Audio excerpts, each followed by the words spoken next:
Good morning. I'm Barrett, and welcome to another episode of What a Twist. For today's episode, what I've done is I've chosen 3 Netflix films that are all linked with one another. It's the animated Godzilla features that they've put out. The first one is called Planet of the Monsters. The second one is called City on the Edge of Battle. And the third one is called The Planet Eater. We had a hell of a time finding any decent trailers. And what I was able to find is all in Japanese with no subtitles. So it's a little confusing. I'll try to mention what I can remember about the 3 films while we're watching them, and we'll go from there. So we're going to play all 3 trailers together, and here we go.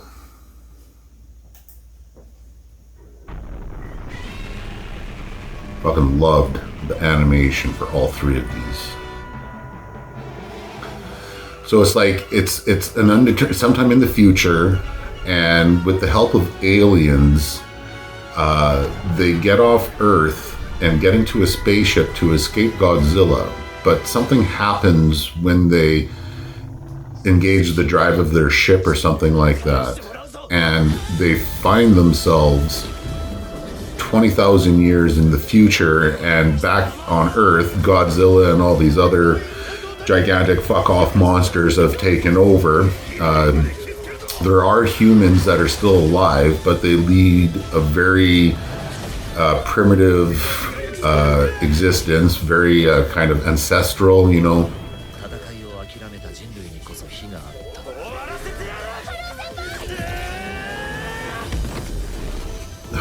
Music is so awful. All right, so that was the first one. While we're getting the second one lined up, I'll mention that this first one was released in 2017, has a rating of TV 14, and its running time is just under an hour and a half. Here's the second one.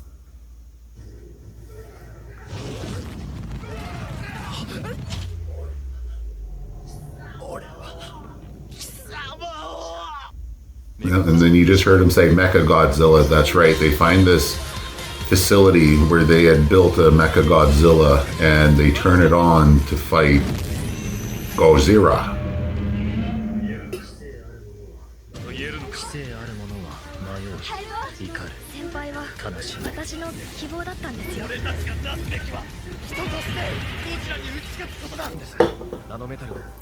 Nothing like a hoot and a Red Bull in the morning.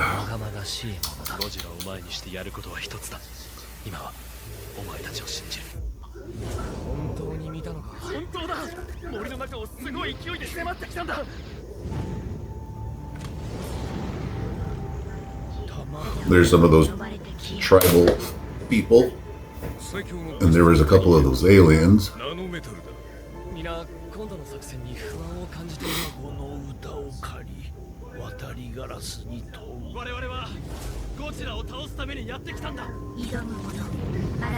So when you're watching these, if you decide to watch them, obviously you can go into your language settings and choose whichever one you prefer.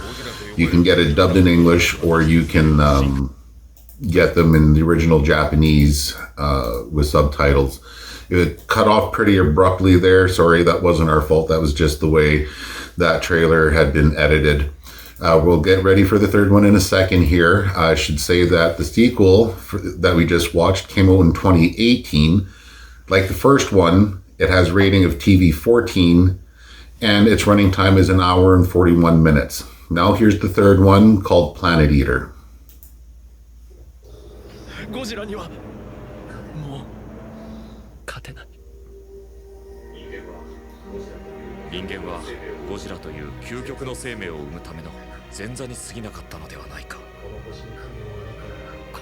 Yeah, really good animation for this show. All 3 of them look really, really good.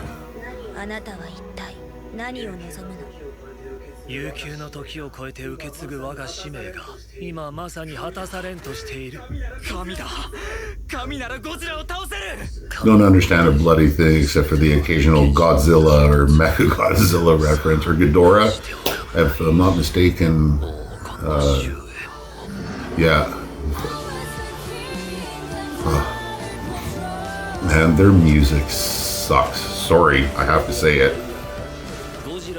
すらたらしめるもの、それは君の憎しみなんだ。あれはゴジラどころの脅威じゃない。ギドラ、地球そのものが食い尽くされる。ゴジラだけでなくこの星もろとも全て滅ぼそうってのか。春を待ち望んできたはずだ。いつか全てから解放されるの。諦めれば全てが嘘になる。命をつなぐ。終焉をたたえよ。救いなどなくていい。これに勝る祝福はない。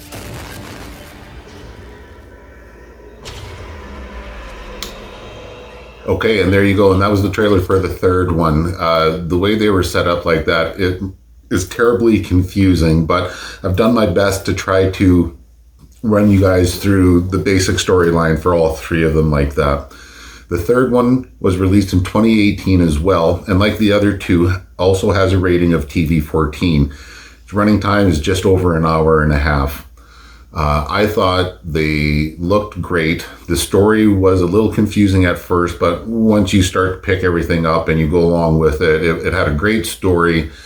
I just thought it was a really good set of cartoons that they made, and I would recommend it to anybody who is a huge fan of Godzilla. Our last entry for this episode is a Joe Rogan stand-up called Strange Times, and we're going to watch the trailer for it. So here we go.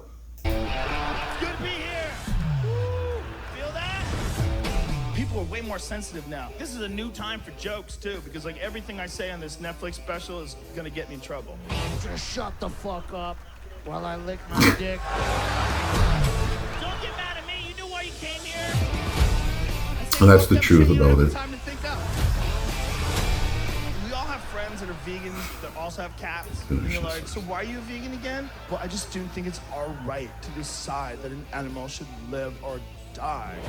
And then they open up a fat can of murder and give it to that little fucking psychopath that they live with. A good description of having a cat. And grab Thomas Jefferson and bring him to 2018. His first question would be, you guys didn't write any new shit? I wrote that with a feather. And that's the thing I was going to say, but I didn't want to interrupt the trailers, that, you know what, these comedians have got an even harder time now with everybody being so fucking sensitive about everything. And usually, you know, somebody without a sense of humor to begin with that has a problem with what was said. And it's like, well, you know, you came here knowing that it was going to have a ton of graphic content with a lot of swearing. So what the fuck were you expecting? I don't know. As far as comedians go, Joe Rogan's not bad. He can be a little dry sometimes, but I was laughing my ass off for that stand-up. It was released in 2018, has rating of TV mature for a pretty good reason, and its running time is just a couple minutes over an hour. As long as you're not offended too easily, this is a great stand-up to watch. It's super funny, but it's a little rough around the edges. So yeah, that my recommendation is fucking watch it. It's good. That's our episode for today. It's a little weird, I understand, but hey, what can you do? I'd like to thank you for watching. As always, please like and subscribe and tell your friends about us. Have a good one.